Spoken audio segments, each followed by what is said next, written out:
Hi there, it's Jan here, and in today's session I'm going to show you 3 tips that will massively help topspin on your forehand.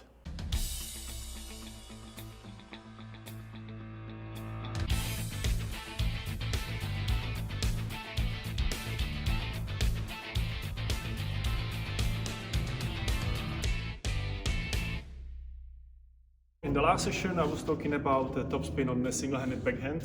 Today I'm going to show you obviously the most important, I would say the most important ground strokes, which is the forehand, because you want to have a good forehand, you want to have aggressive forehand, but at the same time it's always good to have enough topspin or even more topspin.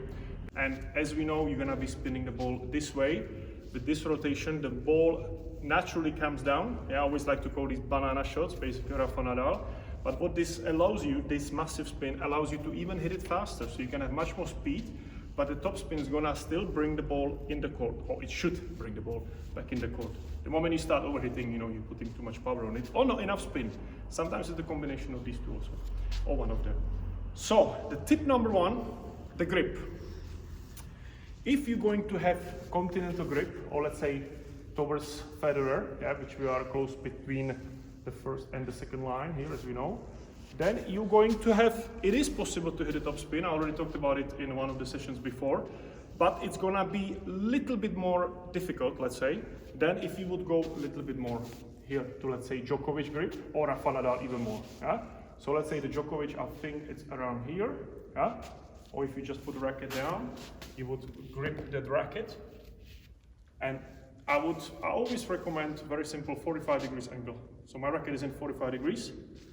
And with this grip, I'm gonna have a much more whipping motion here, because the racket is naturally closed down. I don't have to think so much. I just have to actually do the motion. And naturally, I should be able to generate already pretty good amount of topspin.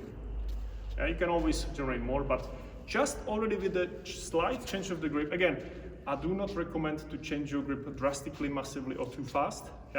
If you want to try it, you can try go slowly, step by step, until you get to some. Because obviously, if you're gonna be changing your grip, it doesn't feel comfortable. It feels awkward. It feels like, oh, I have no feel. I don't feel good. It's a big change, so I do not recommend to do it fast. If you do have to change the grip, do it slowly, gradually. Slowly, if you really want to. But it is not necessary. I will also show you later what you can do if you have the grip, let's say like Federer or like Berdic, or actually when I'm just coaching, when I'm hitting, I'm also playing like this. Sometimes in a match I go a little bit more with the spin, but for normal hitting is also fine. So you're also able to generate enough spin already with that, let's say Eastern grip, which is not so much extreme. So it is possible as long as you keep the racket slightly close. So you see now I don't have 45 with the Eastern grip. With this one, with the Djokovic, I will be a bit more. But let's say I have this kind of angle, so it is possible. So that's the tip number 1. If you do struggle with the spin, you can change the grip slowly, as I said before. Slowly until you start feeling that you are whipping the ball a bit more. Now we're gonna get into this tip number 2, which is even more important, because this is the one that you can use for any kind of a grip basically. So the idea is we need to change the racket path. Okay, so I see a lot of times in the clubs when I'm coming, the players are just hitting the balls like this. They think they're gonna generate the topspin, but if your racket path is like this, which is pretty flat, it's quite difficult to generate any spin. So what you want to start focusing on today is to try to go from more low to high, and again, trying to generate that circle motion. So we're coming from more under, over, and the idea is that we're really coming and whipping the ball, brushing the ball from behind here. So I'm not coming into the ball like this, but I'm coming into the ball like this. That's the second one basically. So you start coming from down. Later on when I'm hitting, I will show you exactly what you want to do. And now we're gonna get into the tip number 3, which is the most important, I would say. If you want to generate much more spin, because you might already have a bit of spin, but if you want to generate much more spin, this is the one. And we're gonna model it on Novak Djokovic, because I like his forehand a lot. If you know me, sometimes also trying to play a little bit like him, because it just works. Obviously, one of the best forehands out there. He always has amazing amount of the spin. The ball just comes down. He doesn't practically overhit much at the baseline. Sometimes he just misses a little bit wide and stuff, but you don't see him hitting so much out. So that means he already mastered. He has a great amount of spin. It's connected with the step 2, so you're gonna start coming from down here. But what you're gonna do now, which I would say this is the most important outtake of this session, is instead of finishing like this, that like loads of people, they think they hit the ball and they have to keep going with the racket and then at the end they close. You're going to try to close as soon as you can. And you're gonna try to go, I will show you from this angle, you're gonna try to go with your forearm and that wrist to this side. Did you see what I did there? I will show you from a side again. So I'm really focusing on closing, and I'm also bending that elbow as soon as I possibly can. So I'm going forward just a bit. So I have a contact just a bit forward and I'm closing. In some cases you can even exaggerate and try to close right after the hitting. So right after the hitting, you're doing this wiper motion basically. Yeah? So we're having this wiper motion. This is what you want to master. The moment you master this, watch this, you're gonna have a massive spin. Huh? And faster you're able to do this, basically with the contact, more spin you're gonna have. That's exactly what we see on the Djokovic forehand there. I will try to show you like this. That he hits, and he just closes it. And you can see perfectly, this is also for you to remember, that his elbow is finishing here after that contact point. So it's always this motion. You can also remember this. If you want to add it to your game, try it. It feels amazing when you do it. But you're coming from under the ball, throwing the ball in, and here I'm focusing on this motion. Brushing up and going with the tip of the racket to the left. There. So I'm doing this motion if I'm really gonna go slow. Remember, it's not just in the wrist, but it's the whole forearm. I believe this motion is called supination. You supinate your forearm, I believe. If I'm wrong, let me know in the comments. I'm not so much into these terminology things yet, but I just do when I know what works. But I think it's called supination. So you're also turning a little bit the whole forearm, as you can see here. So it's not just the wrist, but it's the whole. See, I'm turning all this slightly at the end here. This. So basically, in reality, I would hit something like this. Did you hear that sound? Massive spin. So now we're gonna go into practicing, and we're gonna be focusing on these 3 tips that I just mentioned.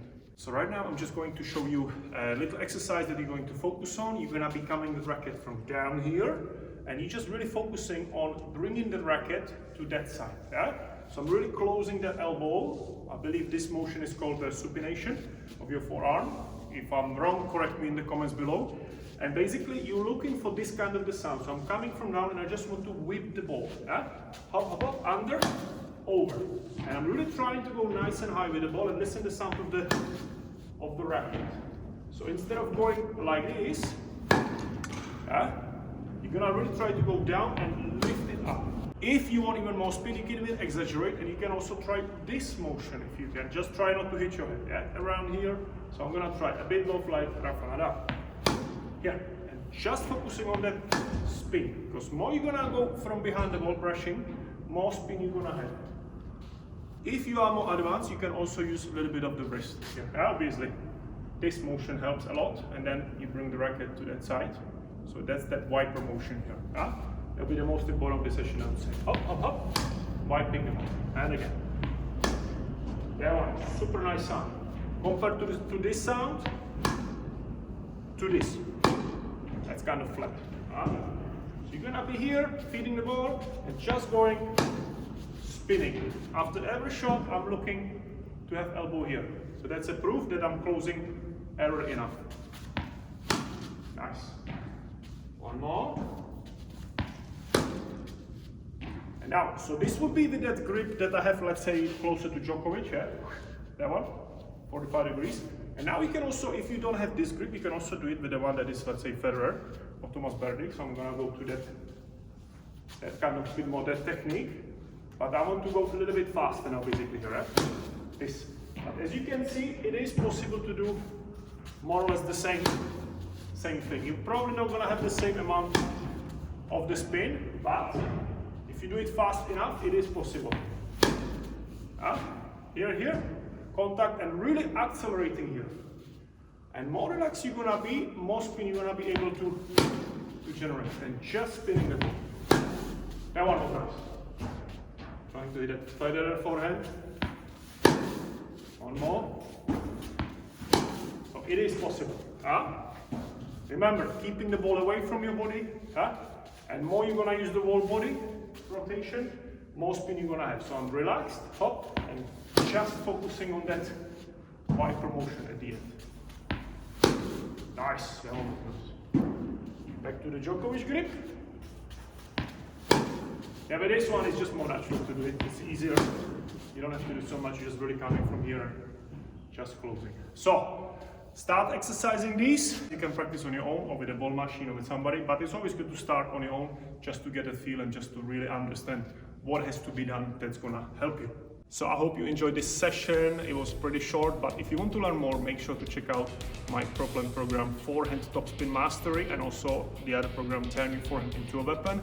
Both of these programs are inside my TennisFit app. They are loaded with content, with information, with rules, exercises, power mechanics, everything that I learned over those so many years on the court as a tennis coach. And so make sure to check it out. It's inside the TennisFit app. There is a link somewhere below. And lastly, if you're new to my channel and if you want to receive more of my videos and more of my training sessions, make sure to subscribe, hit the notification button. Also feel free to share with your friends who can also benefit from this. And make sure you let me know in the comments if you think this session is helpful for you or not. I would like to know your opinion. And yeah, that's it for today. I'm gonna get back on the court here practicing my forehand topspin, and I'm gonna look forward to see you next Saturday for the new video. I'm uploading every Saturday, 3 p.m. Central European time, so make sure not to miss it. And enough talking. See you next Saturday, and thanks for watching.